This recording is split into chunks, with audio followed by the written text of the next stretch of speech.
just got... You what? Oh, no, Mrs. McIntyre, no. Darren's very emphatic about having it here. Oh, well, I'm sure you do, dear, but... oh, that's very nice of you, but... Yes, but... You, Mrs. McIntyre, yes. You're going to have to discuss this with Darren, dear. Oh, I certainly will. Yes, goodbye. Well, you and Mrs. Butt had quite a conversation, didn't you? Where's Darren? In her room, I think. Darren! Darren, you in there? Yes, Mother? Well, come on out here right this minute. I can't. Why can't you? I'm in the tub. Oh, well, come on out anyway. There's something I have to know once and for all. The answer is yes. Dorothy, doesn't she realize she's letting herself in for some #1 problems? Woman is. Yeah, the only problem she's got is whether to take the Rolls Royce, the Lincoln Continental.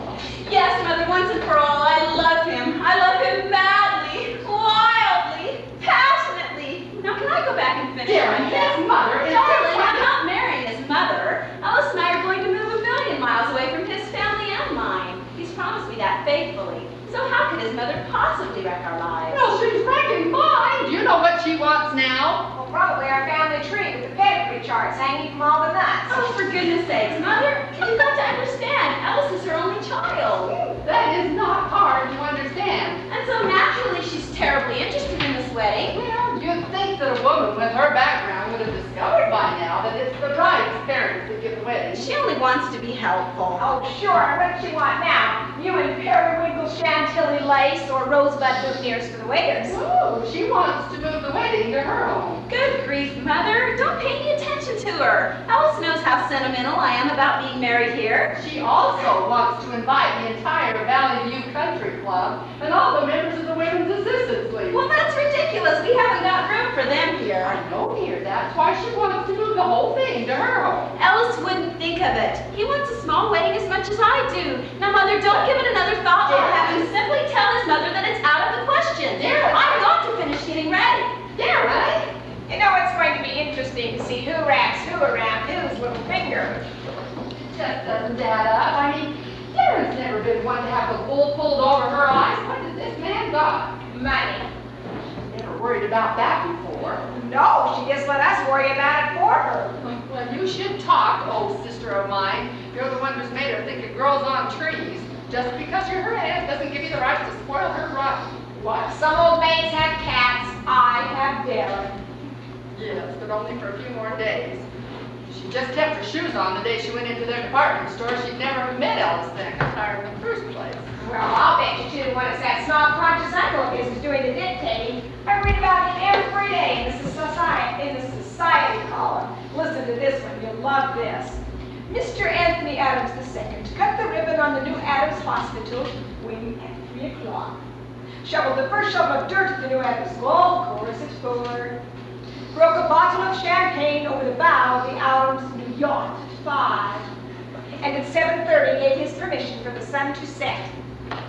Yeah, but I'll bet the only reason he's never married is because he had to share his publicity. Only Darren had gotten through with her marriage to Johnny. I guess we'll never know what happened there. I was so tickled when she called and said they were on their way to the Justice of the Peace. Yeah, and then wake up the next morning and find her in her own bed. Well, at least they're still speaking with each other. Yeah, but just barely. You know, I think I'm going to have Johnny kidnapped for the day of the wedding. Dorothy, did you get my phone from the cleaners? No, but you can wear mine. You promised the last minute before I left. Oh, never mind. It's not too bad. I picked it up on my way home from work. You haven't been at the beauty parlor all this time, have you? You know it's after 6 o'clock. Well, I had to get a manicure. After all, I'm going to a dinner dance, the very first dinner dance I've ever been to. How much did it cost? $4.50, but I had to have one because if Wallace should happen to look at my hands while he was eating it, just might take his mind off his speech. He's very sensitive, you know. He's a perfectionist, and so naturally he's very immaculate. Naturally. He's so immaculate he even brushes his teeth after he left to school. How do you know? Well, he told me. He tells me everything. Do you know he doesn't wear the same shirt twice? Oh, how lovely. What does his mother do besides wash shirts? Well, she's very immaculate too. He says he gets it from her. You think you're getting phone calls now? Wait until this one gets married. Well, if that's where I get ready, Walter's father's going to take us. His father? Why his father? Well, because Walter hasn't got his license 16-year-old senior in his class. Yeah, but I thought you could get a driver's license when you were 16. Well, you can. The only thing is, Wallace took the test yesterday and failed. I guess he was nervous. Oh, I'm so excited. Imagine me, the only junior with all the seniors. Well, us two old mates might as well go find us something to eat. No one's going to invite us to a dinner dance. What do you mean, old mates? I've had my chance. Wait till I get mine. Oh, Johnny. Johnny, come on in. Where's your tux? Tux? Well, looks like we're the only two that aren't going to a dinner dance tonight. Oh, well, what are we waiting for? I got $1.75, and Tony makes the best hot dogs this side of the pound. Oh, can we go on your motorcycle? You won't let me drive, so I'm not going. We were just going out to fix something to eat. You want to stick around and have a bite to eat with us? Oh, no, thanks. Say, how's your eldest daughter's appetite these days? Well, she's not exactly wasting away. I guess lobster is a little more tempting than hamburger. Even who's sitting on the other side of the table isn't. He must think as rosy as a lobster, or she wouldn't be marrying him. Oh, Johnny, I don't know. Couldn't you arrange to just kidnap her or something? You know, we're sure she just had a couple of weeks to glow with fade. Or maybe I can kidnap him. I know just what I'd do with him. What? Well, I don't work in the overseas shipping department for nothing. That reminds me, have you heard anything about that job in Peru yet? Darren really wanted you to get it. Yeah, if I were there, I'd be after her hair for sure, wouldn't I? Oh, come on, that's why you were going to get it. She wanted it to come through, not now. Yeah. Oh, Johnny, we were hoping that you and Darren were Oh, now look, don't say it. If Alice McIntyre is who she wants to marry, then that's who we want it for, don't we? No. Besides that, one of these days she'll take you riding through town in a Rolls Royce. Just like Cleopatra riding down the Nile.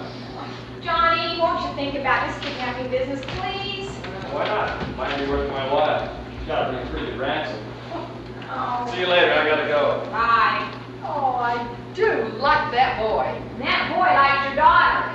And your daughter likes Alice McIntyre. I know. And she needs her head examined. Oh, that's for me. Let him in, Mother. It's not Wallace. It's his father. And Wallace, and he's very impatient. Oh, I forgot something. Tell him I'll be right there. Yes? I'm supposed to pick up some dame. Tell him I'm coming. Well, now. Oh, going to those speakers, I see. What? Oh, no! Now, I wonder why Wallace sent a taxi for her and all alone. Oh, well, as immaculate as Wallace is, he probably won't be ready until the whole thing's over. They sent a taxi for you, dear. Well, where's Wallace's father? I don't know. Well, ask him, Mother. Wallace's father was going to take us. Is anybody with you? No, lady. This guy just said to pick up this dame and take her to the plaza.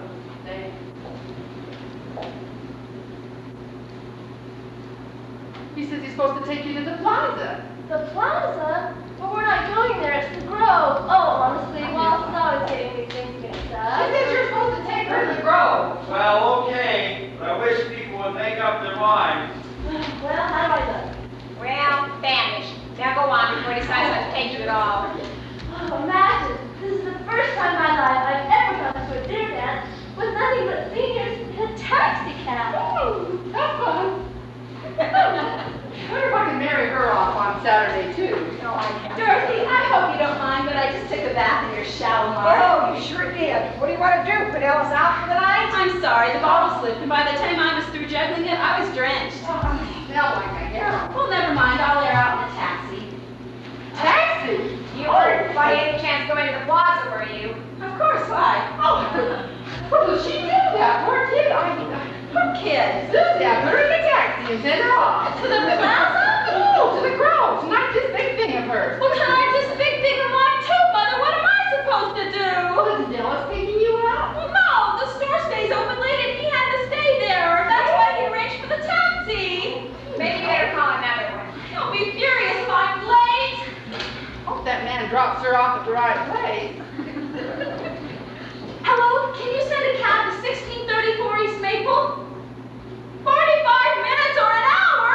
But I'm supposed to be there by 6:30. No, that'll be too late. Oh, surely they could send a cab sooner than that, dear. Mother, you know there's a cab strike on. Ellis is going to be so furious that... Mr. McIntyre, please. He's left? You're positive? No, thank you. What am I going to do? Just take our car, dear. Well, it's still out of gas, isn't it?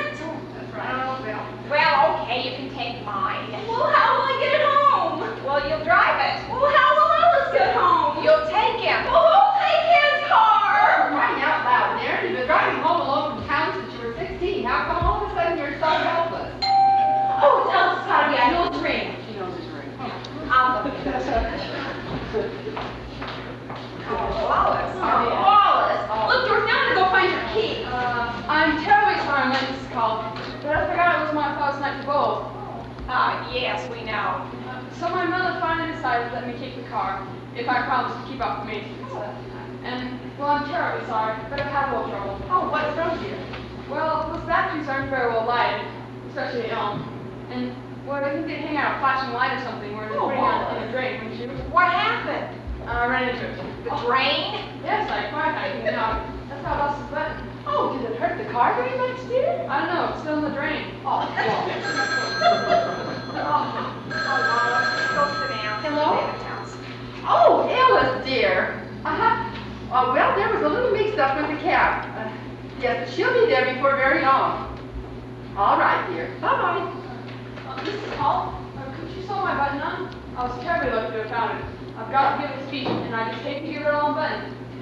Wallace, what time are you supposed to give your speech? 6:45. I'm supposed to tell what the seniors are going to do at the school. Maybe you better give it unbuttoned. It's past 6:30 now. It is? Oh dear, Mrs. Call, could Susan and I take your car? I promised to drive on the main streets. Well, I think we better tell you, Wallace, dear. Susie's already gone. Gone? Who'd she go with? The taxi cab driver who didn't want to take her. Didn't know she wanted to go that bad. She didn't. I mean, we thought she said the taxi, dear. Well, why would I do that? That would take all my allowance for next month. Dorothy, where are your keys? I've looked everywhere. Oh, I remember now. They're in the car. I'll never get there. Honey, could you possibly drop poor Wallace off on the way? He needs To help. the grove. Well, I'd love to, Wallace, but it's clear on the other side of town. I'm already Well, late. why don't I drive you? I'm really a very good driver when I can see. Is that why they wouldn't give you a license? No, it's because I made one little mistake and I took it. And what was that? I stepped on the gas instead of the brake. Well, you won't have that problem with my car. I haven't any brakes. Look, I've got to go. Oh, dear, why don't you let Wallace drive you? But be sure and have him drive slow enough so you can show him how to ram the low gear to make her stop. All right, come on, Wallace. Honestly, I'm so late. You sure that was wise letting that boy take your car? No, but how else are the seniors going to find out what they're leaving the school? I thought having two daughters was hard on the adrenaline, but one thinks of having a son like Wallace. It's a frightening thought, isn't it? You know, actually, it makes being an old maid seem not quite so unappealing. Well, I wouldn't go so far as to say that.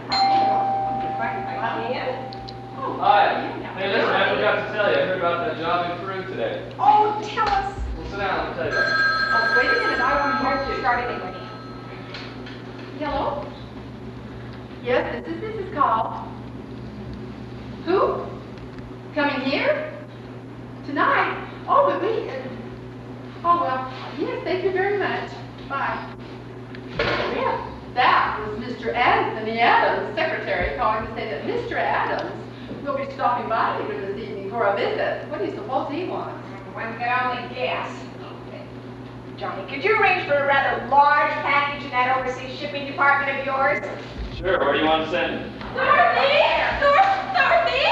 Oh, no! How bad did you ram her? No, it's nothing really. It's just a fender, but the trouble is it's all curled up and the wheel won't turn. Oh, I heard the girls were coming back this year. I'm sorry. It was all my fault. That was mine. I've just never driven without brakes before. What did you hit? Just a stop sign. Well, you said stop, and you obviously did. Well, Dorothy, it was either that or a truck, and so I had to crank the wheels to the And right. I turned them to the left, and we hit the sign. Oh, poor Lulabelle. She must have been so bewildered. Oh, and that was phone. Yes, he just called, honey, and I told him you're on your way. Johnny, could you take me Take you where? to the plaza? I'm meeting Alice there for dinner. Oh, you want me to take you to meet another man? Well, I'd do the same for you, and in fact, I have lots of times. Darren, what girl did you ever take to the plaza for me?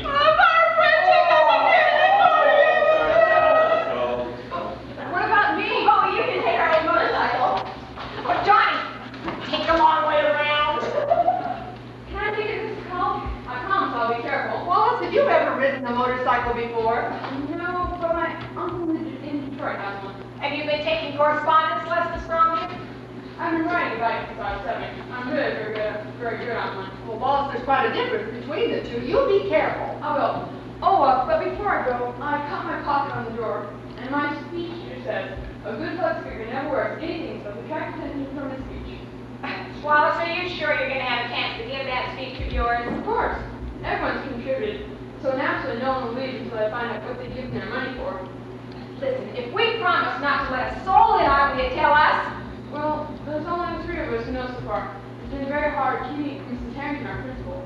Mr. Chappelle had just peek around corners, and he even went to PTA meetings. He just sat there and stared at her bust. Who's best? Mrs. Harrington, that's what we're leaving the school. Oh. Well, I'm sure a more bounteous gift has never been given. We're going to Bill for the baccalaureate services on Sunday. She's just been taught to Paris, that's all we can afford. Oh dear, I hope the freshmen don't write on her. It'll be a temptation. Don't tell anyone, will you? If this gets out, my whole evening will be ruined. Probably be the biggest bust of the year.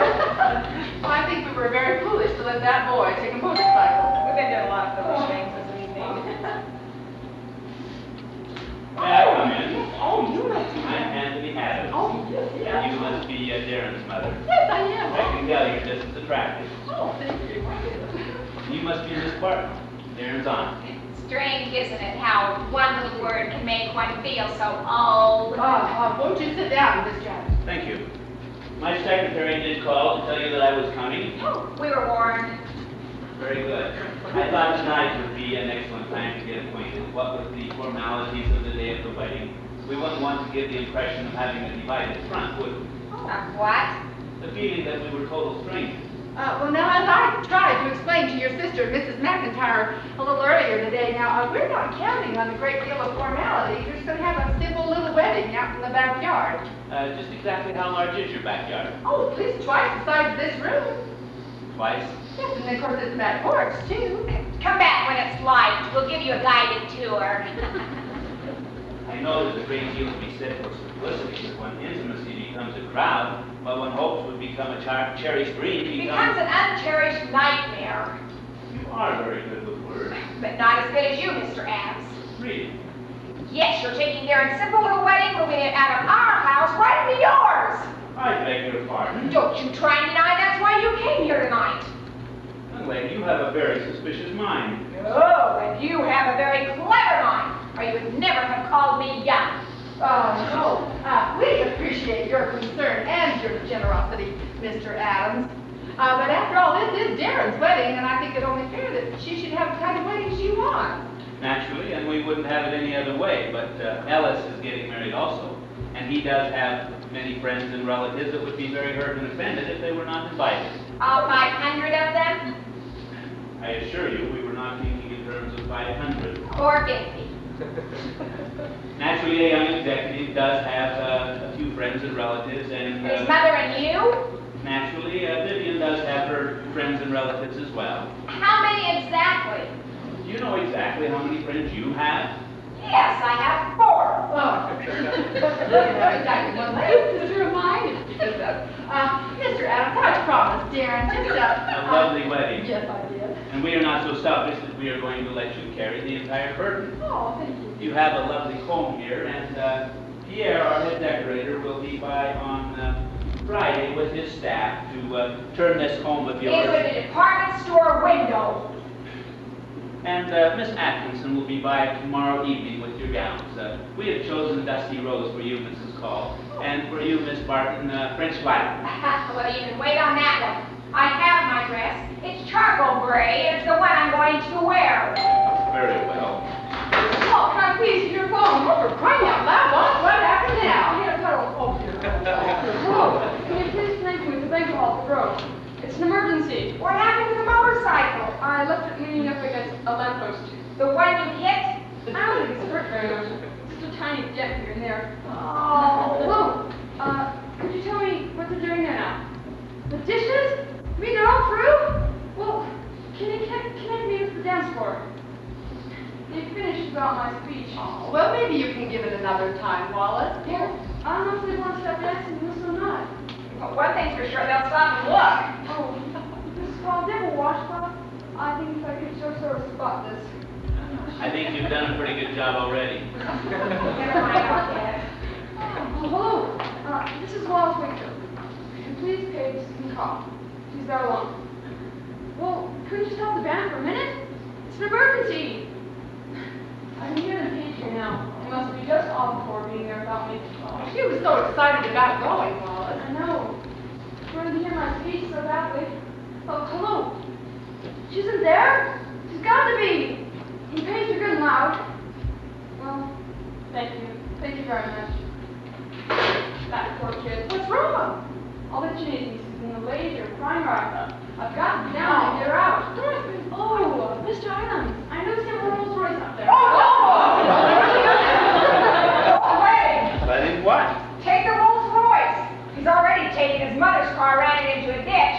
My car, he hit in a stop sign, and he ran the motorcycle over the lamppost. Oh, I wasn't gonna ask to borrow it. I was just wondering if you dropped me off at the Grove. I'm sure if you did a ride with Stevie Peters and his girl. No, went with them. Well, that's true. Oh, also, I wonder if I could borrow your coat. Just long enough for me to make my speech. Well, he'll do more than that. He'll give the speech for you. I'm county. Isn't no really good school? Miss Barton, I can see that before this wedding, we must have a good talk. Oh, not right now. I've got 103 seniors that are waiting for me. Oh, I passed through too. Mr. Adams. In spite of your antagonism, Miss Barton, we are going to give Darren and Alice a memorable and lovely wedding, aren't we? Why don't we leave the final decision up to Darren? That's an excellent idea. I'll stop by the Grove and have a visit with her tonight. Oh, before or after you drop me off at the Grove? After, if I have a car or any clothes left. Oh. I believe I'll come back with both Darren and Alice this evening. We'll try and not be late. Good night. That was the biggest snow job since the winter of '69. Oh, how many people did he say they planned to invite? Well, he didn't say. He didn't think we could count that high. He gets to Darren before we do. We haven't got a chance. Well, we gotta put up more of a fight.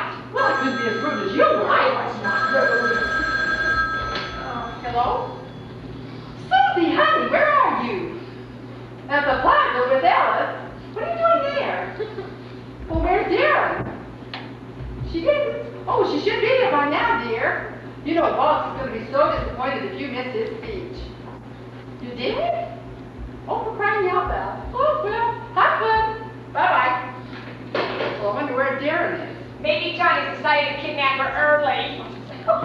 What's Susie doing at the plaza? When she got to the Grove, she went into the dance hall instead of the dining room, and the Lions Club was in there, so she thought she was supposed to go to the plaza after all. She got that goofy cab driver to take her. Do you ever feel like everything's just falling down around us? Not the Rolls Royce. Oh, for goodness sake! Where'd you come from? Oh, we come to visit you. Oh, my gosh,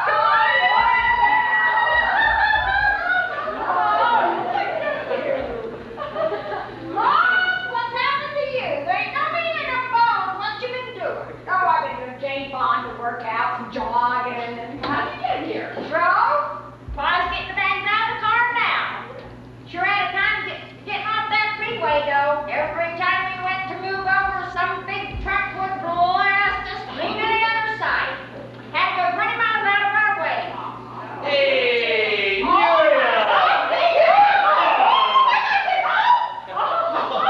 Hey, Muriel, you know after I hit that traffic, I'd turn around going back 100 times if I could find a spot big enough, but it's worthwhile all that horn off and pull off to see you to it again. Daddy, you're a sight for sore eyes.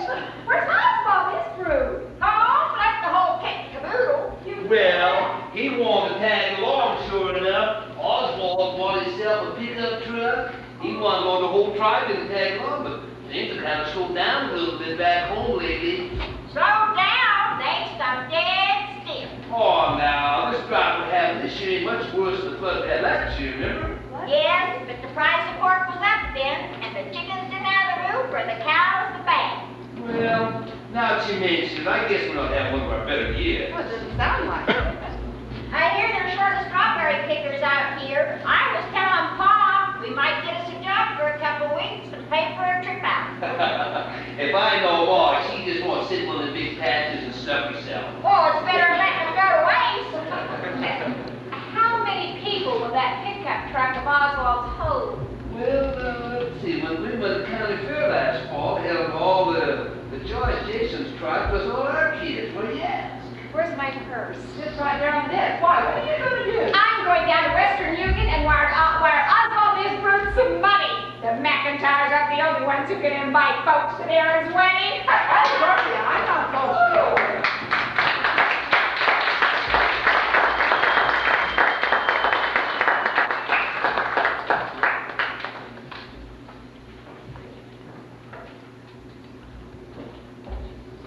I told you Alice wouldn't be here, Johnny. We should have gone to the plaza. Well, won't stay open all night. Not even for a McIntyre. I wonder if I should phone and have him paid. Well, I hope he likes talking on the phone because tonight's going to take a lot of explaining. He's never going to believe you and I got lost. Not when we've both lived here practically all our lives. Well, I kept trying to tell you we were going south. I know, but after you drove around in circles for 2 hours, I got confused. Now you got nothing to worry about. Not with a good sport like Ellis. How do you know he's a good sport? He told me he was.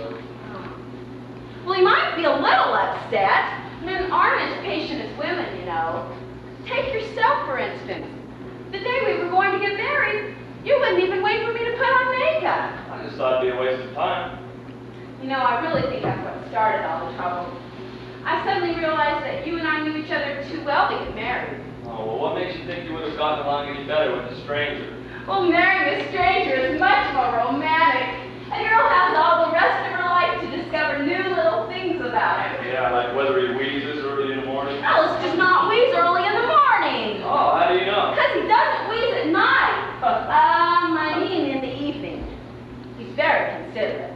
He never does anything that annoys me. He tells me I look beautiful. And you're so used to me, you don't even look at me. How do you know I don't? Because if you did, then you know that without mascara, I look like a fish. Has Ellis ever seen you without makeup? No, of course not. He's seen you without shoes. Well, that's different. I have very pretty feet. Yeah, very pretty white eyelashes, too. They're not white, they're blonde. They were white when we were kids, and you ought to be darn glad I'm used to them. You know, it made me so angry you're not stopping at that gas station. I could have had other reasons for wanting to stop there, you know. Did you ever think of that? Well, is that why you didn't marry me? No, but that's what got me thinking. I thought, if Johnny isn't thoughtful enough to stop at a gas station when I asked him to before we're married, what will happen after? Why, we can take a vacation clear across the United States, and you wouldn't even stop once. You've got to be kidding me.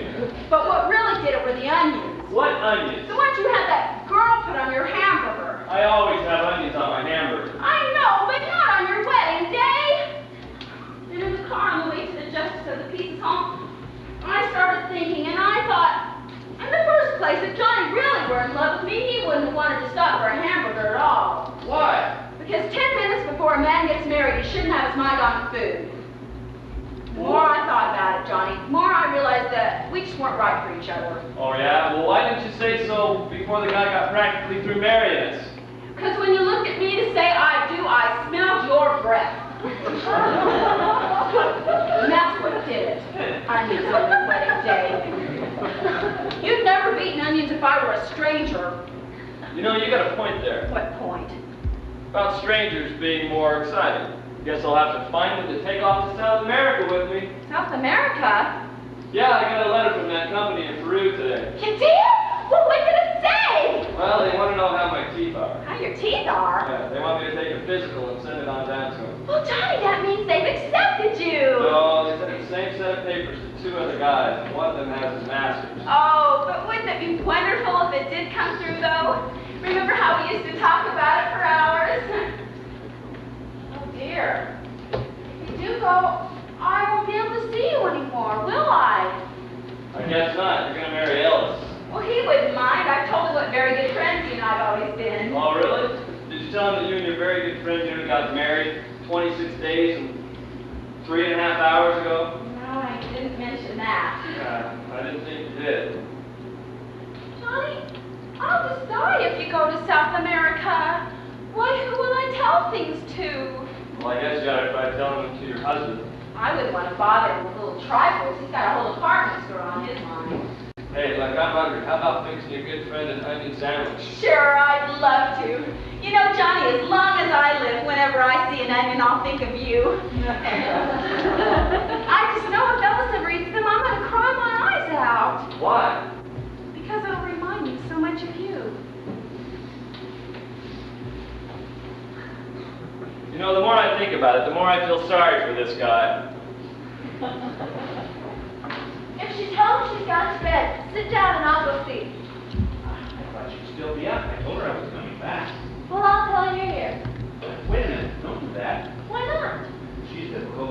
awake. Oh, Dorothy wakes up just like that. Mom's the one, though. If ever you awaken her, particularly with something on her mind, she sleepwalks. Once she walked all the way to church with a pie in her hand and her nightgown. That was the time she was in charge of the bake sale. Sit down, I'll just be a minute.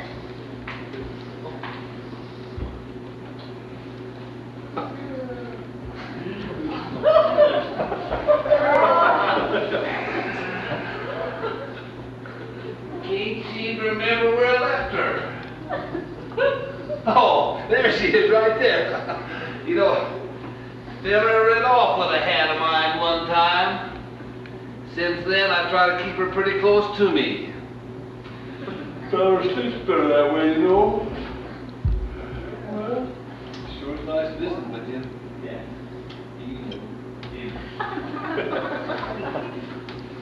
Darren isn't home yet, and I can't find Aunt Dorothy. I'll try the patio. Mrs. Call, Oh, don't wait, there's still an Headache. Mother. Muriel. The store's over here, Muriel. They haven't got any rice. We gotta have a lot of rice for the wedding, Frank. Frank? Oh, well, let's try the store over here then. Well, they have the tapioca. We'll make pudding out and throw that. Susie, take her up to bed, but be sure and leave her hat on, that way she'll still think she's shopping. I like tapioca. Mother always used to give me tapioca. Hurry right back, didn't ya? interesting family that has an interesting thing with hats. Well, you know, families have different...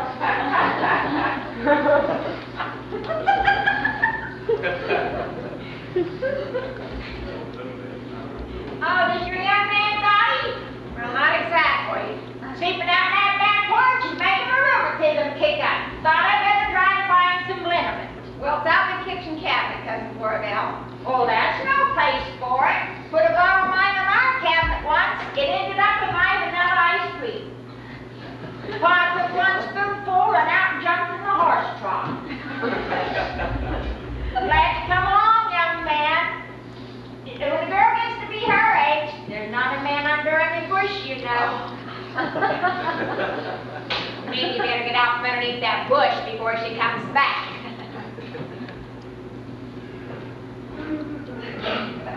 Oh, are you still here? I think so. Guess the feller stays in one place long enough to get squatters' rights, huh? Yeah. Where's Floribel? Well, she's out in the kitchen looking for some linen. I just looking for my hay fever pills. Well, but why are you sneezing? There's no dust here. Oh, I guess I'm just allergic without it. You live in that Dust Bowl area? Yeah, we sure do. That farm iron, it looks like an egg that's been fried 3 days in a pan without grease. We just had the money with build us a dam. Government's declared that a disaster area, haven't they? Didn't have to, that way when the Lord made it. Well, what was the government subsidizing? Subsidizing us? They are not.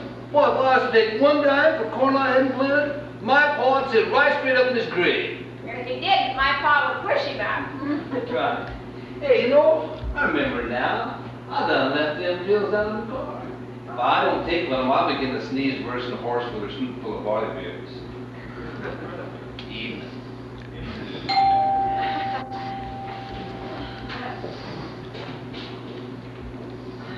Who's that? A boarder. Oh, where's he going dressed like that? Outside to sneeze. Where have you been? I've been looking for you all evening. Well, I've been looking for you too. If it hadn't been that I got to eat Darren's lobster tail, the plaza, the whole night would have been ruined. My whole night was certainly ruined.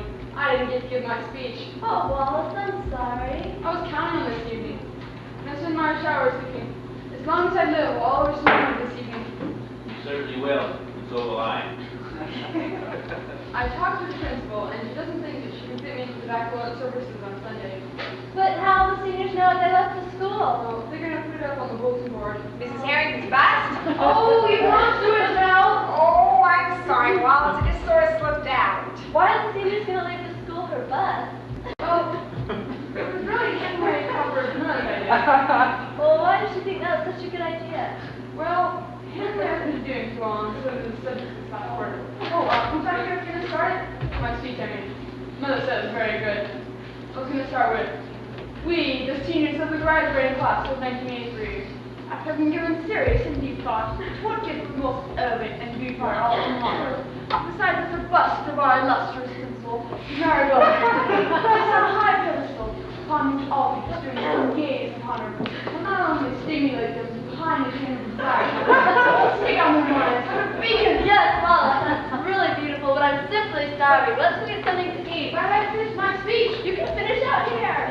Personally, I think Hemingway Crawford has a better chance of passing if that speech is never given. And if it is, Wallace Wakefield won't make it either. That's true. Oh, poor Bill. I never did get your young man's name, Donnie. No, he's not my young man. It's Darren you came to see. Oh, Lon, I did get things mixed up, didn't I? Oh, you're the one with all that money. Do you live up in one of them hills like all the rest of them rich suckers? Another thing comes along and you all come tumbling down. Then you won't feel so high and mighty, will ya? Oh, well. No, you still got it all wrong. Actually, it's his nephew Ellis that Darren's going to marry, not this guy. I know that's what you thought. Oh, well, I thought Darren was marrying a young lady. No, she's marrying Ellis, that's his nephew. Oh, that means you still have a chance then, don't it? Actually, Cousin Florbell's one mission in life is pairing things off. Each spring she goes out in the orchard to tie little blue ribbons around all the male apple trees and pink ones around all the female apple trees. That way bees won't have a chance to get mixed up. Next spring, I'm sending one of them bees out for you. Well, but don't get to bed, Paul, turn in here fight. Really already has. Not McCarthy for his hay fever pills. Oh, that man, every time he gets more than 5 miles away from that farm, he starts to sneeze. Near as we can figure, he's allergic to the rest of the world. Interesting family. Yeah, we kind of like him. How long are they staying? What's the matter with you? You afraid you're going to be here long enough for the wedding? I didn't say anything about the wedding. No, but that's what you were thinking. And you know, I just almost to the point of believing you were a regular guy. Honestly, you're the most suspicious person I have ever met. Oh, sure. You may not believe this, but when I was young, I could hardly wait for summer to come along to spend on my uncle's farm in Iowa. But my family insisted that I go into the business, so rather than being able to pursue my career of animal husbandry, I had to enter the business. Well, it's not exactly a farm you're running on the corner of Main and Broadway, you know. Well, sometimes I wish it were. I think my father died early just to get me into the... All right, you come on in here, young feller. I'll show you what we do at People in Town. Let go of me. Who are you anyway? Never mind who I am, just tell me what you was doing peeking through that window. I was looking for my girlfriend. This time of night? That's a likely story. You better call the sheriff, Don, and we'll have him come and haul him off. No, that won't be necessary. Why didn't you just walk in? You knew I was here. Well, how did I know? Your car isn't out there. It's just around the corner. Well, when I saw him, I wasn't even sure I had the right house. Who is he? I'm not one to let young hoodlums like you go around peeking at other folks' windows. Well, I hate to tell you this, but this is the young hoodlum that Darren's marrying. Well, who's that she's a-kissing out there in the kitchen? I just walked out to get myself a drink of water, and there they were. I'll disturb them. Only 5 days away from her marriage, and she not only stands Yes, I finally found you. Hi. I suppose you were looking for me in the kitchen? No, I was just making Johnny a sandwich. A honey one? No, onion. Well, after all, it was the least I could do after he drove me around all night looking for you. Oh, come now. Don't tell me you couldn't see through that. Well, I just followed her directions. Well, if you knew anything about her at all, you'd know she absolutely has no sense of direction. Oh, she hasn't? well, Johnny, you know I haven't, and I really hate to say this, but I think that you took advantage of me. What? Well, of me not knowing exactly where the plaza was. Don't tell me he didn't know. He doesn't look that stupid. Alice, that isn't fair. Just because Johnny wasn't born on a 2-acre estate and has had all the advantages you've had. He's had advantages, all right. Just what were you doing kissing my girl out there in the kitchen? Well, you know what? I think I better go to bed. Coward. Dorothy, who's he? Oh, don't tell me you don't recognize he's had his pants on. That's your cousin Zeke. He's your relative? Yes, and we have another 50, just like him. We have not. There's just Oswald and his family. Is he here too? What is the matter with you? Are you afraid of being embarrassed or something? Let me tell you, Cousin Zeke would make up 10 of your stuffed shirt relatives. Oh, what's the use? If you'll excuse me, I'm going to bed too. Oh. What did I say? I don't know, but I know what I'm going to say. Just what right did you have kissing my girl? Well, he didn't kiss me, Alice. I kissed him. What? Well, it was just a sweet, tender goodbye kiss like this. What have you been eating? Onion sandwiches. Can I fix you one? No, thank you. I'm expecting 1,000 customers tomorrow, and I'd like to keep at least a few of them in the store. That reminds me, I got an early day tomorrow, so... Oh, no, not until I find out why you were kissing my girl. Have it, old buddy, have it. What do you mean to have? Now, Alice, don't be so stuffy. I've told you how Johnny and I have been practically like brother and sister since the day we were born. Brothers and sisters don't kiss each other at 1 o'clock in the morning in the kitchen. Well, they do when they're saying goodbye. Oh, going somewhere? No. Then why the goodbye? Well, I am, aren't I? Where? Oh, with you. You said we were going to build a home 1,000,000 miles away from your family and mine. Might not be a bad idea. Alice, have you told your mother about this? Well, we're just going to go away on our honeymoon and never come back. Look, if you think I'm going to run that department store all by myself, you're crazy.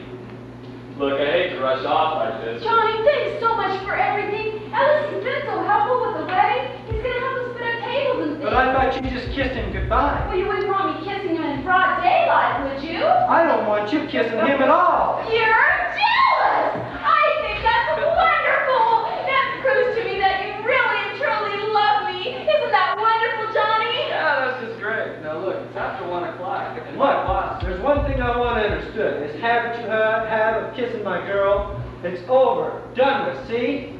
You mean you can't even kiss me at the wedding? Alice, that's terrible. Tell me what happened, Wallace, while we were out there eating onion sandwiches. I asked her to go steady. Oh, congratulations. Congratulations, Susie. Hey, Wallace, you want me to give you a little advice about onion sandwiches? Look, either he leaves or I do. Hey, buddy, I've been welcome in this house since I was in diapers. And if you can get in here and tell me that I can... Johnny, for heaven's sake, keep quiet. There are people in this house trying to sleep. Yeah, well, it was your idea, Dorothy.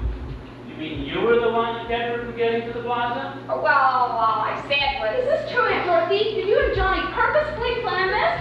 You accuse me of not wanting this wedding to take place. I just made one little suggestion. Well, I think that's just terrible. You don't know how susceptible Johnny is to suggestions. Anthony's right. You and Johnny and Mother have been against this marriage from the very beginning, and don't deny it. You said too much, Dorothy, because nothing on earth is going to stop this marriage, is it, darling? Nothing. This is going to be the most beautiful wedding on earth. Isn't that right, dear? That's right. This wedding is going to be so beautiful and different and romantic that years from now people will still be talking about it. Isn't that so, darling? Johnny Hardy, I hate you. And if you want to know the truth, it was not the onion sandwiches that kept me from marrying you 26 days and 3.5 hours ago. It was your needling me. You almost married him? Yeah, but don't worry, old buddy, she'll never run out on you. How do you know? Because she's got the rest of her life to discover new and exciting little things about you. Like what? I don't know, but whatever they are, something tells me she's going to have a ball. Johnny!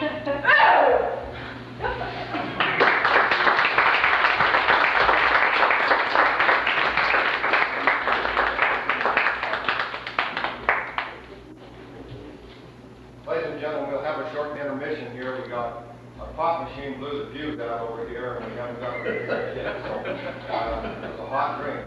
We let me tell you. But we do have candy in the foyer, and the drinking fountain is through there, and the first door on your left is full of all now. Thank you.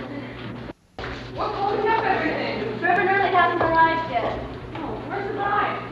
In Mother's room getting her trains on, and Toby stepped on it and it ripped. Oh. Have you seen the food out there? They've got frozen fish in their eyes and quill in the glass. Yes, I know, and it's making it very hard on me. Why? Well, because after all this time waiting to reach Uncle Shinty, the only thing left for me to do now is alone. I haven't got my driver's license yet. The minute I get it. Listen, Anthony, I've got to ask you something. No, I haven't. There's hardly a person out there I know. I think that's the most millionaires that ever got together in a small space before. I didn't even see a relative out there. Oh, well, they left early this morning. Karen was so relieved. She was afraid they might upset Mrs. McIntyre. She's very uneasy around her. Uh-oh, she has stuff. Are you certain your mother told your minister to be here promptly on the dot at 12 o'clock? Well, yes, but his car broke down and Johnny had to go for him. Johnny who? Johnny Hardy. Oh, for some reason that name has an unpleasant ring. He's the young man who got lost between here and the plaza. Well, from all appearances, he's lost again. Young lady, will you please tell your mother I must see her immediately? Oh, poor Ellis, boxed up in that tiny bedroom. He's practically beside himself. Oh, I knew it was wrong. All the way to the beginning to hold this wedding here, when we have all that room. I think it's very democratic to do it holding Mrs. McIntyre. My father says it might even do his real estate values on this side of town. He's in real estate, you know. Really? I do hope Reverend Bartholomew gets my message and rushes right over. I thought he was officiating at the Pierpoint wedding. Yes, brother dear, I know that. That was at 11:30. I contacted his secretary. She said she'd send him right over. But Darren wants to be married by her own minister. Oh, well, we can't wait all day. The Hamiltons are talking about leaving. Don't worry about Mrs. Hamilton. She wouldn't miss this for anything. That way she'll be able to tell Winifred how Ellis married beneath him. Well, isn't he? On the contrary, in fact, I don't think that Darren's family's any more excited about this wedding than you are. Oh, don't be ridiculous. They know it's a thing when they see it. Mother, I can't stay in that room a minute longer. It's at least 110 degrees in there. Oh, you dear boy, you're simply drenched. Can't they stop playing that tune? They've been playing that for over half an hour. Don't they know anything else? Well, they're simply following my instructions, Ellis. I told them to keep playing it until I gave them the signal to start the wedding march. Well, give the signal. After all, people can only stand so much of, oh, promise me. I'm terribly sorry to barge in on this lovely wedding party, but you know it is just terribly warm out there. And poor Winifred wondered if perhaps Aunt Anthony could find her a nice, cool spot to sit in. He's always been so concerned about her comfort, you know. Oh, of course he can, Mrs. Hamilton. Anthony's always been so fond of Winifred, haven't you, dear? Oh, thank you, Anthony. If you could just visit with Winifred for a spell, why, it would make the time so it didn't drag so. Yes, Mrs. Hamilton, but we do have a wedding to get underway as soon as possible. Oh, there's a nice little secluded spot out there under the bougainvillea. Alice, you mustn't let anyone see you before the wedding. It's bad luck. It's bad luck, all right. Lady, where is your mother? She'll be right out. Oh, Hey, Mrs. Northingale wants to know how much longer she'll have to wait. She says you wear a small hat and can't take much more sun. oh, well, we'll have to think of something to do. Someone will have to go out and make a speech. If you'd like me to, Mrs. McIntyre, I wouldn't mind. I'm a speech preparer. Wallace, nobody out there wants to hear the seniors up to school? Oh, Mrs. McIntyre, I just remembered. My mother wants to see you in her room. Oh, in her room, why didn't you say so? Well, I forgot. She wants to help someone on Darren's train. So what's the matter with you? They're back. Who's back? Because of Zeke and Florbell, and what's worse, they got home and brought Oswald and Becky and all their kids. Oh, they sure made a quick trip, didn't they? Oh no. Are we in time? Has she gone to hitch yet? Well, if she has, I'll never forgive her. I thought you'd gone home. Oh, didn't start to tell you. We went to meet our dog in San Bernardino. Where is she? Where's the ride? Show me the pity to drive me out from home and miss her. What's all the fires for?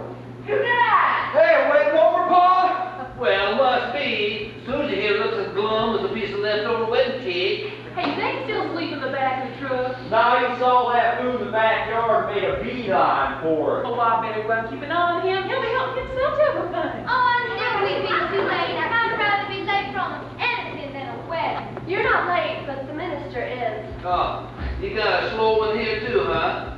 Didn't think they came any slower than iron. Time he gets the baby Christmas half grown. Well, looks like we made it in time after all. You the groom? Do I look like a groom? Well, you sure are good looking enough to be one. Ain't he cute, one small bear? Here's a outfit bedbug. Why don't you tell them you're not the groom, Walt, so that they'll stop their fussing? Oh, I was enjoying it. Just like Bet. Yes, Mrs. Paul, I will be to it. I have a wonderful idea. Why don't we all go out back so that we can... Has either Reverend arrived yet? Either Reverend? Yes, I put in a call to Reverend Bartholomew. We have to have someone perform this ceremony. Well, why not let Pa marry him? He's a justice of the peace. Well, yeah, but you know, nothing I do is ever legal outside of Hungry Holler. There ain't much to do in it that's legal. Susan, who are these people?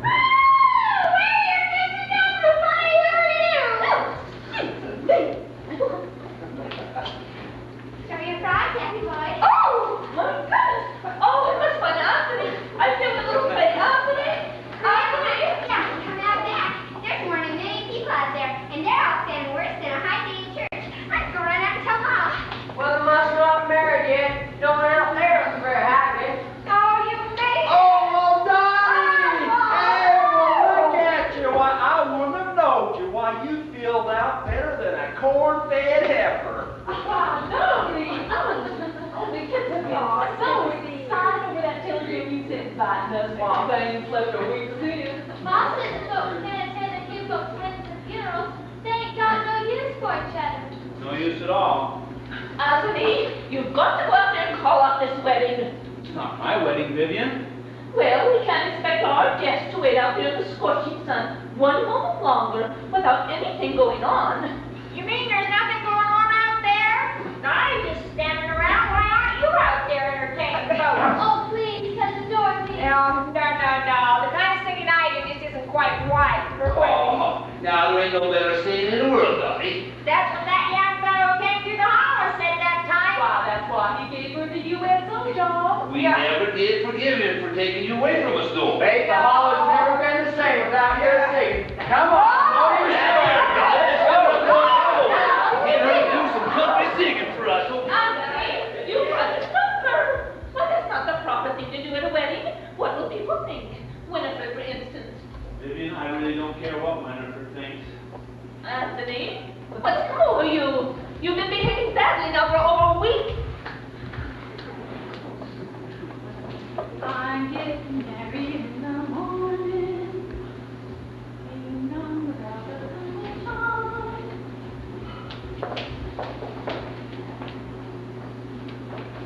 Where have you been? I've been having my train sewed on. All this while? Well, what else could I do? You could have paced the floor like I've been doing. Well, that's what I was doing when Dorothy stepped on my train. Her timing's a little off, isn't it? Shouldn't she have waited until they started the wedding march? Are you inferring that my man tore my train off on purpose? What do you think? I think you have a catty, suspicious mind. Alice, this is a side of you I've never seen before. What side? Your catty side. You must get it from your mother. Are you saying my mother is catty? I did not say your mother was catty. But you just said... I said cattiness comes from the mother's side. Why? Well, because men aren't the catty type. One can overlook it in a woman because it's a feminine trait. You mean to stand there and say that I have feminine traits? I will remind you that I was on the varsity track team, and my father and his father before him was on the varsity track team. And no McIntyre ever has or ever will have feminine traits. I think you owe me an apology. Oh, you two aren't quarreling on your wedding day, are you? We might as well, Mother. There's nothing else to do. Have you ever noticed anything feminine about me?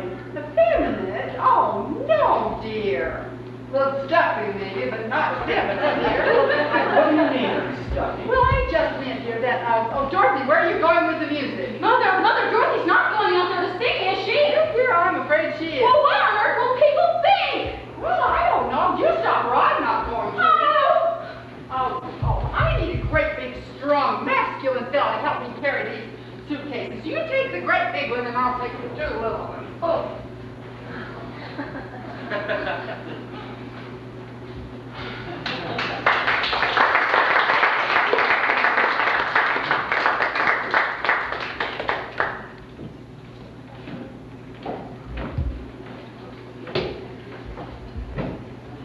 Won't you come home, your baby? Won't you come home? I've cried the whole night long. I'll do the cooking, honey. I'll pay the rent. I know I've done you wrong. Remember that rainy evening I threw you out. Ladies and gentlemen, I hate to interrupt, but Reverend Bartholomew has just arrived, and the wedding ceremony will be performed immediately. Thank you. And thank you. I knew they'd want to know. I may not know whose boutonniere goes in whose buttonhole, but I do know at the very height that that managed to interrupt a singer during her song. I'm sorry, but can't we hold it down? You interrupted me because it wasn't the proper song, didn't you? Please, they'll hear us. Then let them. Oh, that's the problem with you, Anthony. You're always so concerned about doing everything proper. Just once in your life, why don't you try doing something improper, like telling that sister Vivian of yours to go jump in the lake?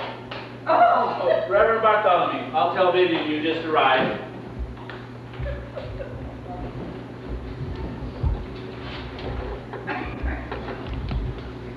Here's something else we can use.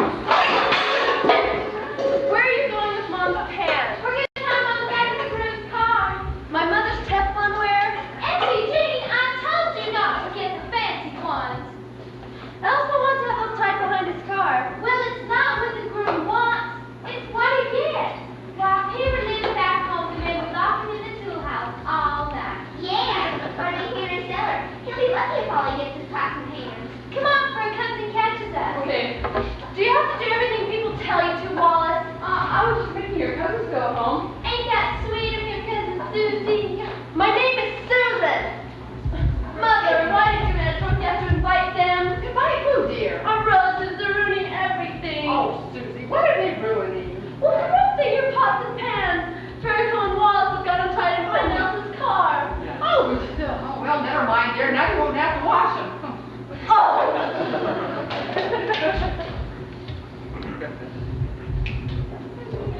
Oh, Johnny, thank goodness you're here. We'd much rather have Reverend Gertie perform the ceremony. It'll seem so much more legal. I'm sorry, but I didn't bring him. You didn't bring him?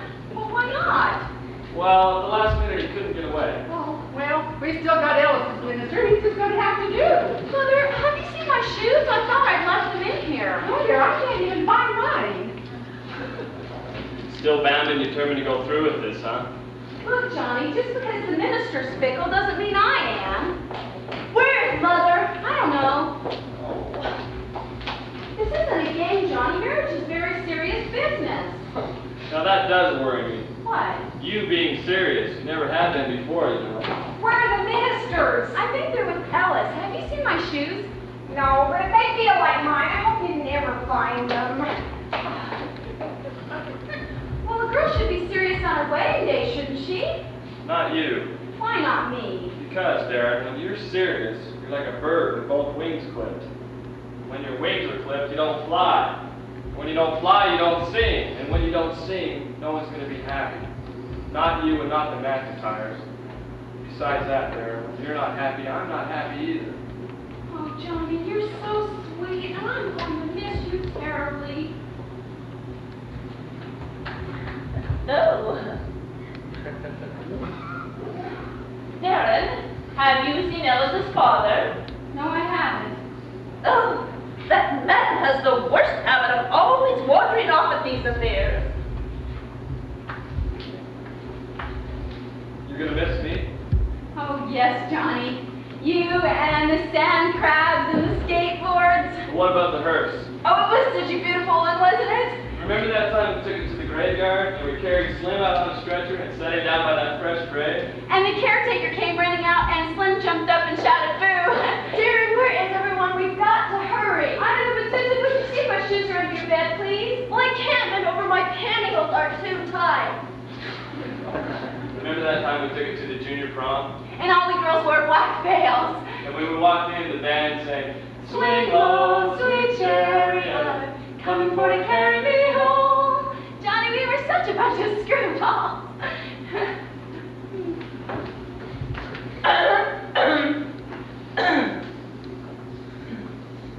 Oh, Sonny, have you found Creighton? He's not among the guests. But people have to grow up, Johnny. Why? Well, what are we going to do? We can't hold the wedding without him. Without who? Ellis's father. I was hoping it was Ellis. Oh dear, Reverend Bartholomew's in such a hurry. I've never been able to understand that man. He's never taken this sort of thing seriously. Reverend Bartholomew? No, Creighton. When did you last see Mr. McIntyre, Darren? I haven't seen him at all. Oh, you mean the old Mr. McIntyre? My husband. Well, you must put it that way, yes. Oh, he's under the Rolls Royce.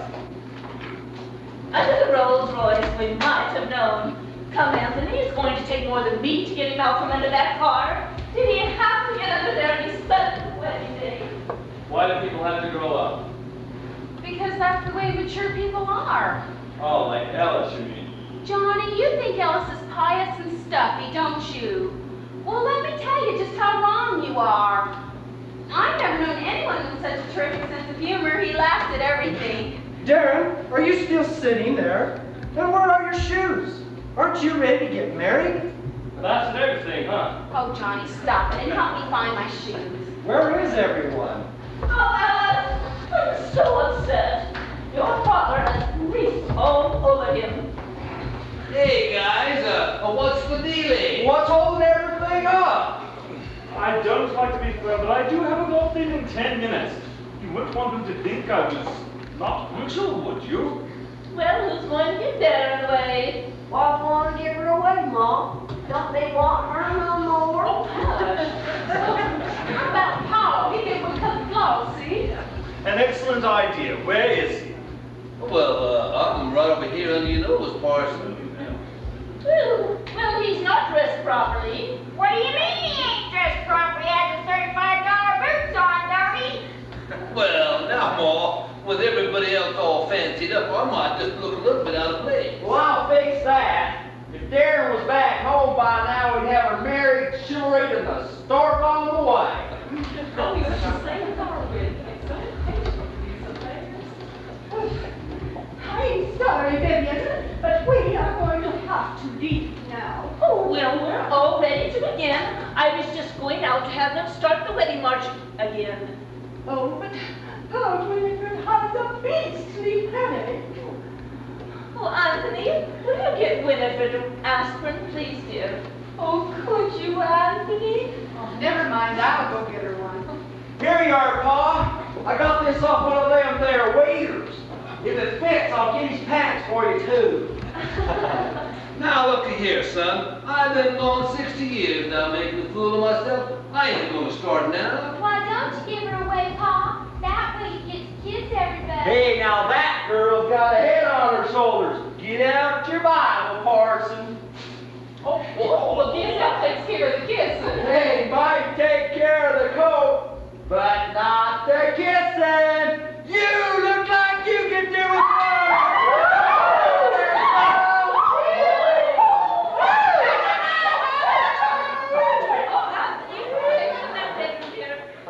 Oh, how terrible. I'm so sorry. I don't know what to say. Oh, just what kind of a family is Alice marrying into? Oh, my husband will never believe this when I tell him his daughter was assaulted right before my eyes. Never, please, never. Darren, I think you owe Mrs. Hamilton and Winifred an apology. I owe her an apology. Yes, you deliberately invited all these people here to humiliate my guests. And don't think I don't see through it. Oh, I did not invite them. They just came. Well, we like that. Travel all the way from Oklahoma to come to your wedding and find out we wasn't invited.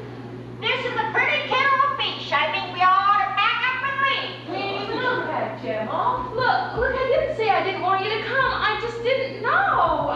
Yes, but you did say we weren't invited. Oh, of course you were invited. I sent you a telegram, didn't I? Oh, so that's it. You've been determined right from the beginning to break this up, haven't you?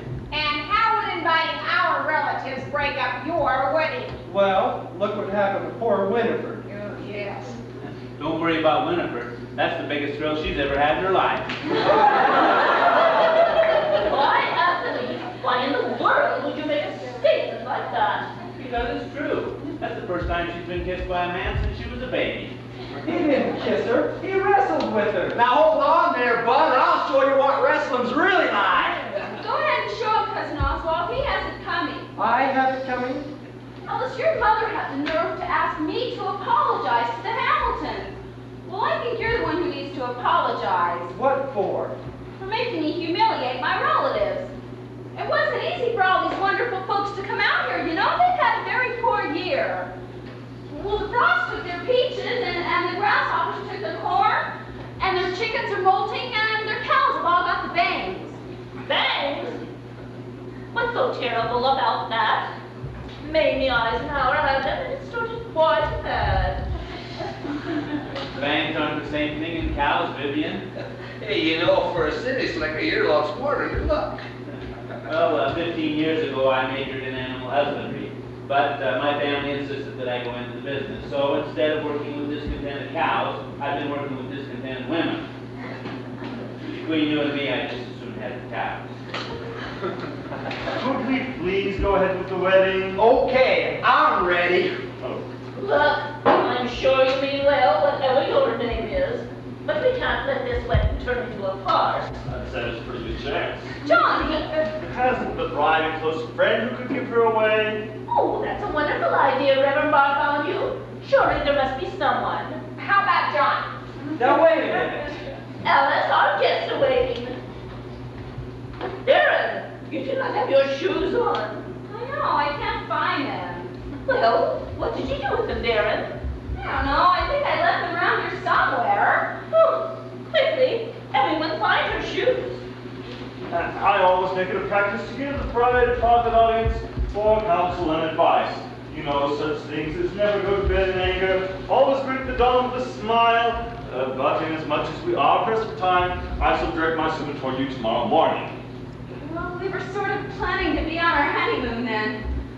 My dear, there's no better place to be on your honeymoon than in church. Now, shall we proceed? Reverend, she cannot get married without her shoes. Now, where are your shoes, Darren? Well, they were just too tight, Mrs. McIntyre, so I took them off. Oh, that's ridiculous. No woman ever removes her shoes in public, particularly not on her wedding day. She probably wore hers on her wedding night. Oh, that's a nice thing to say. Apologize to Mother. Would you young people mind settling your differences after you're married? We'll settle them now. She can't get married without her shoes.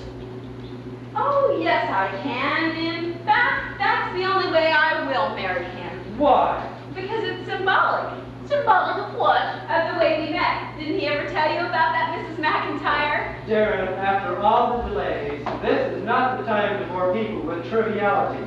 Trivialities? I thought that's why you were marrying me, because I was different. It's such a relief, you said, to finally go with a girl who's slightly insane. Insane? Alice, you didn't tell me. He didn't? Well, let me. I was barefoot and 3 of your floor walkers were trying to throw me out of that, Mrs. McIntyre. And Ellis came out, and he was so fascinated by my feet that he decided that he had to date me. And just to prove to you how really unorthodox your son is, he's going to marry me exactly that way. Would you stop your clowning and put your shoes on? Reverend Bartholomew can't wait all day. Well, I'm not clowning, darling. I've never been more serious in my life. I'm ready. Shoot. All right, you've had your fun now. Now let's get this over with. Hasn't anyone found those shoes? Oh, say what? you? Yes. So you think this is something to get over with? Do you know the golf game too? Say something to her, Mother. She already has. Just what are you trying to do? Make a fool of me? I can answer that. You could, but you won't. This is their fight. They're doing a good job. Don't you understand, Alice?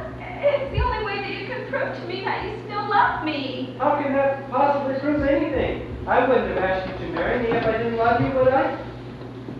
But you won't marry me unless I wear them? I'll be more than happy to marry you. Just the minute that you put them back on, but not before.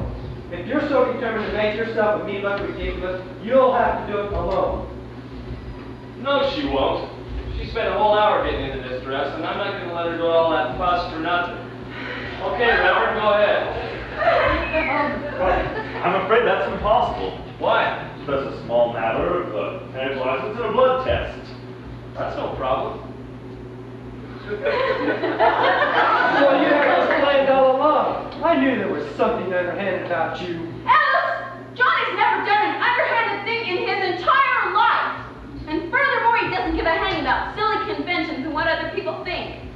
Why, he'd marry me in my old blue robe. So go ahead, Reverend Bartholomew. Oh, honey, not in here. Everybody's outside. Well, they're Alice's guests, Mother. Besides, I wanted a small wedding from the very beginning, and that's what I'm going to have. So go ahead. Oh, Anthony, I think I'm going to faint. Oh. Catch your Oswald.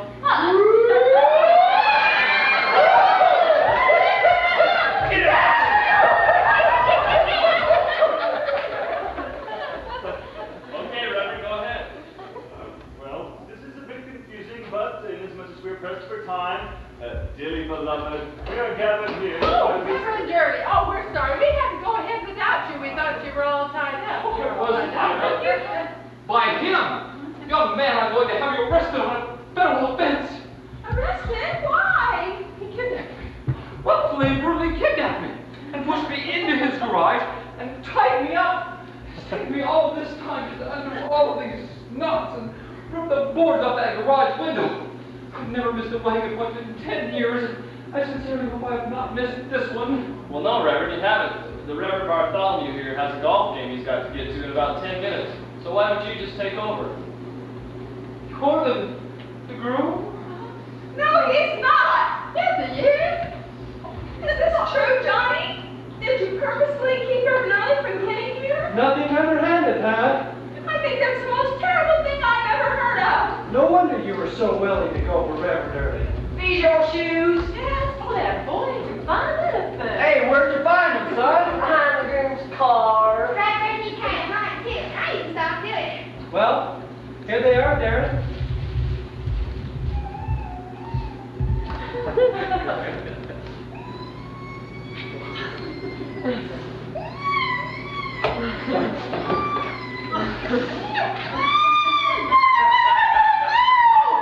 Hey, go ahead and bring somebody to get with you so as we can eat.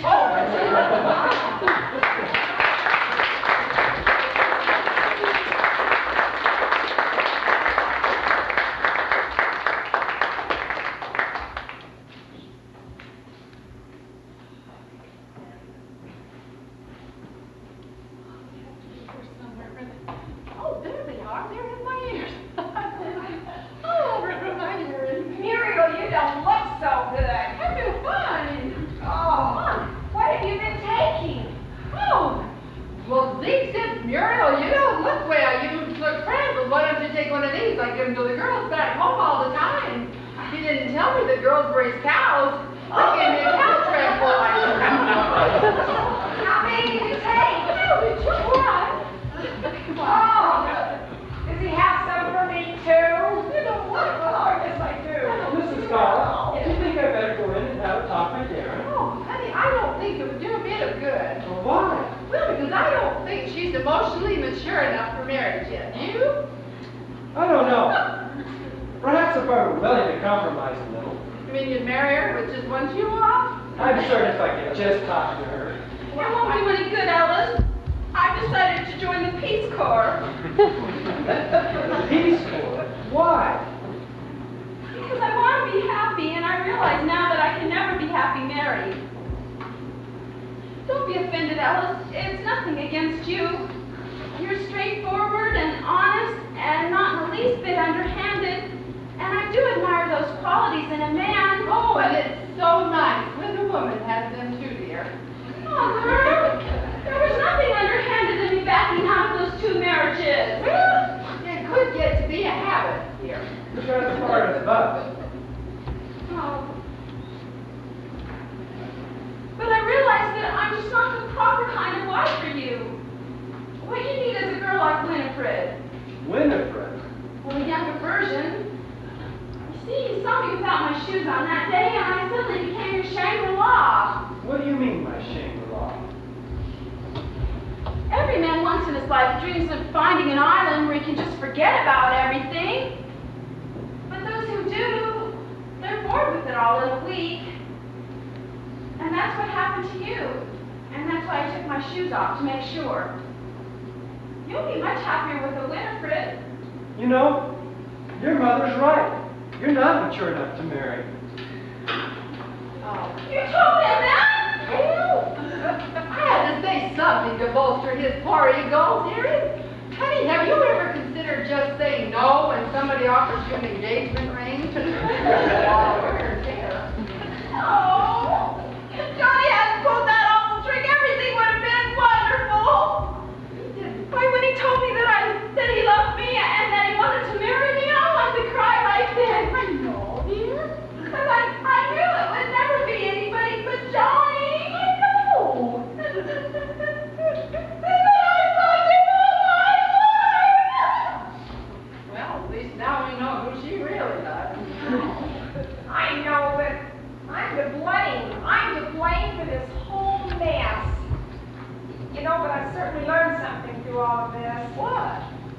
Well, it isn't the stuffy rich who are snobs, it's the stuffy poor. You know, I've thought about it a lot, and except for that one little incident with the song, Anthony Adams has been a perfect gentleman. And I've been the most suspicious, cantankerous, unreasonable old maid anyone's had to cope with. I feel like a complete louse. Well, you're not alone. I mean, this wedding must have cost a small fortune. Have you seen all that food sitting out there in the hot sun? I'm going to go out and see if I can cram some of it in the refrigerator here. You won't take any more tranquilizers, Dear, will you? it's not all your fault, dear. Most of it, but not all of it. Oh, Muriel. If I twist your arm, could I talk you into something? Try me. It seems that you've got a few fans out there. They'd like another number. You mean my relatives? No, mine. I come from a stock that doesn't give up too easily. Oh, well, I'm afraid there's no hope for the wedding, I mean. I didn't really think there was from the beginning. I'm sorry for acting like an old mother hen. It's just as well. I can see now that Ellis will never get out from under Vivian's wing. Will you? Oh, well, now that you made me realize I was under it, yeah. I'm sorry I said that. Just that, well, every time I get around you, I seem to say the wrong things. I like it. You do? Back in lady, there's getting to be quite a few things I like about you. Ah. Well, before you change your mind, maybe I'll go out and meet some of your relatives.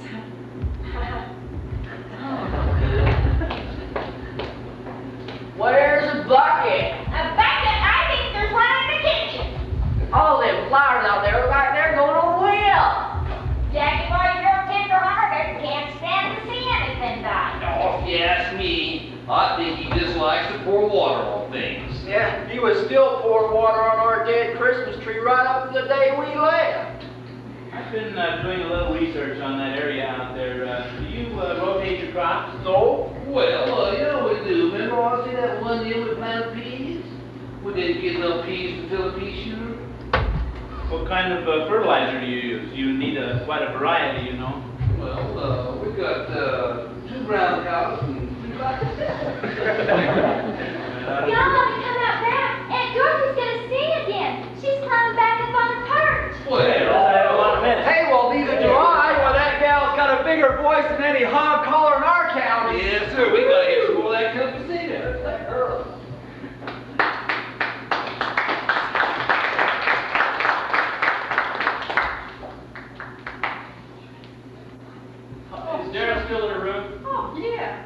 Well, is she going to stay in there the rest of her life? No, she says she's gonna join the Peace Corps. She wants to get away from all of us. Well, you can tell her she can stay right where she is and be farther away from me. I got that job in Peru. Oh, Johnny, I'm so tickled for you. Oh, aren't you excited? I guess I should be, but somehow it doesn't seem like it means as much. Oh, you mean because of Darren? Because she... Oh, no, you as don't far as she's understand. concerned, I had it. You'd have to hold a gun on me to get me to stand Oh, up. but Johnny, you don't understand. She doesn't, Thanks for living next door. Oh, you're A month from now, I forgot I ever knew that screwball daughter of yours. Oh, no. Gee, I gotta hurry. I gotta catch that plane in less than an hour. Oh, Johnny, wait, whoa. Oh, Darren! I'm not coming in, Mama. Oh, just come and say goodbye to Johnny. Hurry. I already have. I never want to see him again. Well, you won't. He's going to Peru. Peru? Oh, Mother, he didn't get that job, did he? Oh, when does he have to leave? He has to catch a plane in less than an hour. Less than an hour? You can't go in your back open your bare feet.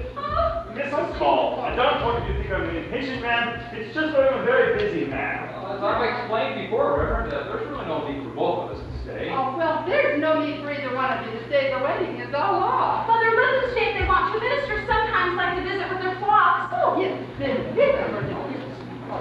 Wallace, can you do something for me, please? Of course, what? I've got to talk to Johnny. By the time I get a dress on, it'll be too late. Could you go get it for me? Sure, you want to come with me? Oh, I'd love to. I mean, no, thank you. I wouldn't dream of doing anything to upset Cousin Susie. My name is Susan, and what makes you think you're going off with him and upset me? Could you please go now, Wallace? Well, I sort of hate to miss this. It's the first time in my life two women have ever fought over me. I'm not fighting over you, and furthermore, you're the most conceited person I know. Wallace, the world with Susan later. Go change your clothes. You're right back. No, go ahead. Oh, he won't. Don't change your clothes.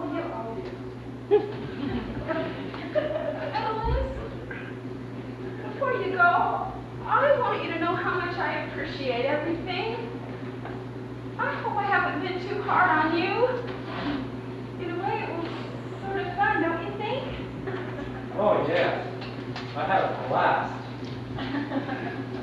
You've been so sweet through it all. Here's your ring back. Thank you for letting me wear it for a while. It really dazzled me. I think maybe that's why I became such a fuzzy thinker. Now you run along and marry your Winifred, and you'll be a lot happier with her. I'm beginning to think that maybe you're right. You want to marry me, Alice? Well, This time you and Fred weren't exactly like you. Oh, Alice. Mother always said I had a quality that attracted the men in your family. yes. Oh, that's why Winifred was never in a hurry to marry. She knew that sooner or later. Now, Mother? Oh, how strange. Because Anthony's always felt exactly the same way about Winifred. Only it does take some men so long to get around with these things, doesn't it? Yes.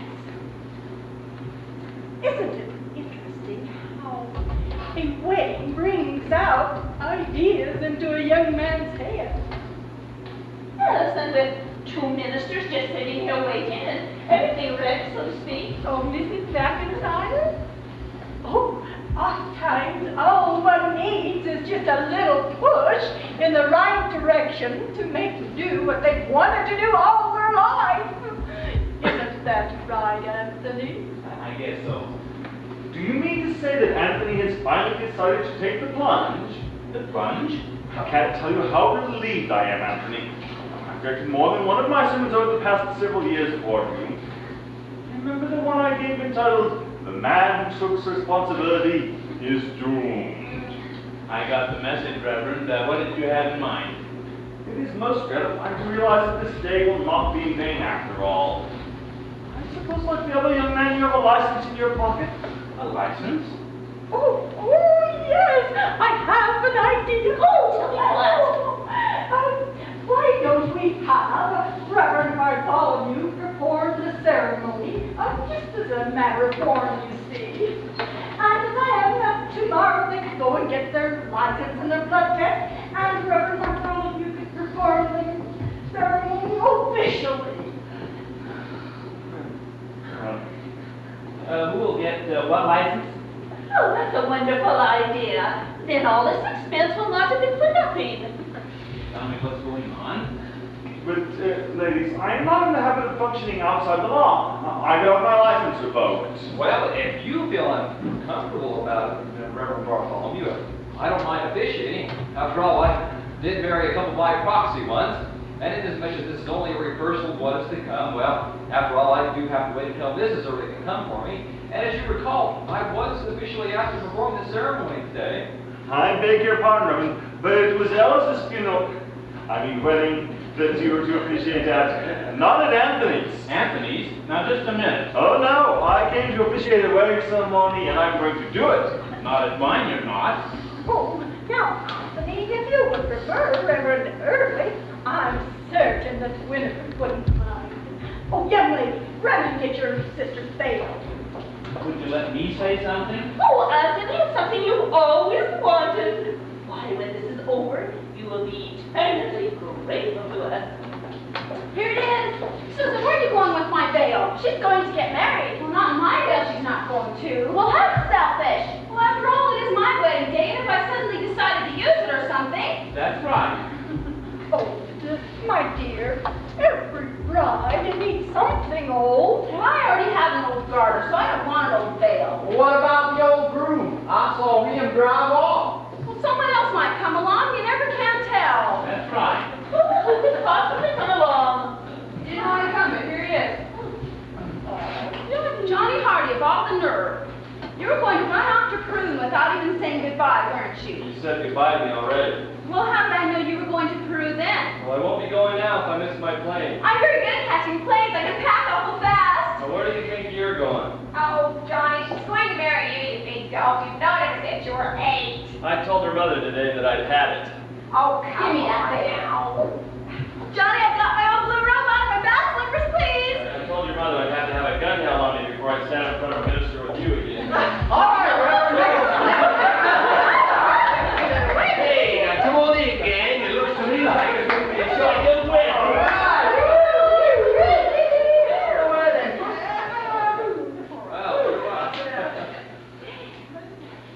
Dearly beloved, Can we skip that part? Oh, very well. I don't know your name, young man. Johnny Hardy. Johnny Hardy.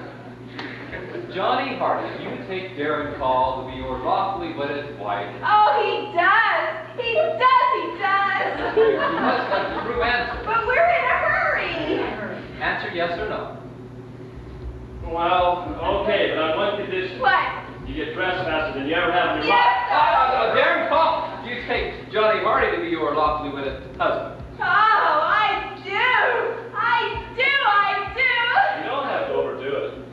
In the eyes of the church, I now pronounce you man and wife. Oh, here, Winifred, I don't care who wears it now. Woo!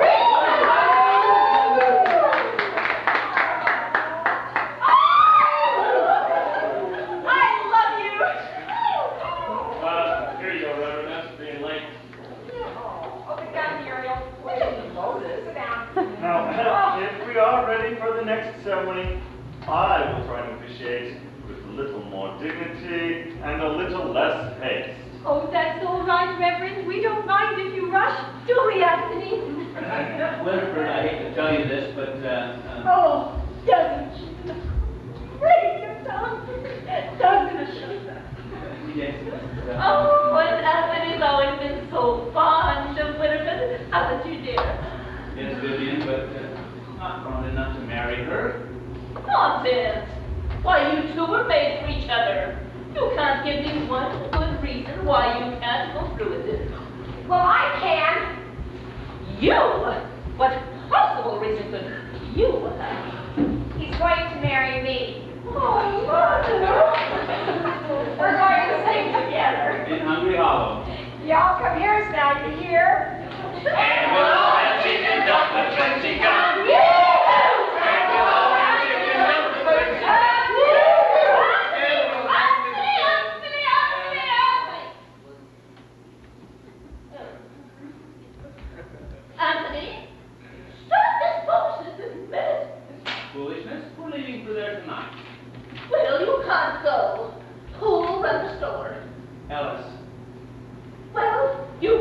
spend the rest of your life singing. Well, in our spare time, we're going to build a dam. Go ahead, Reverend. Well, this is a bit confusing. Oh, I don't think I know your name. Actually, Reverend, that's okay. Really, we were only kidding. You may have been kidding, but I'm not. Oh!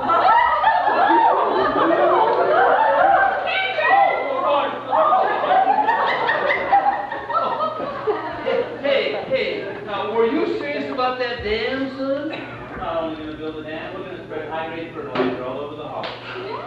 Go ahead, Reverend. At last.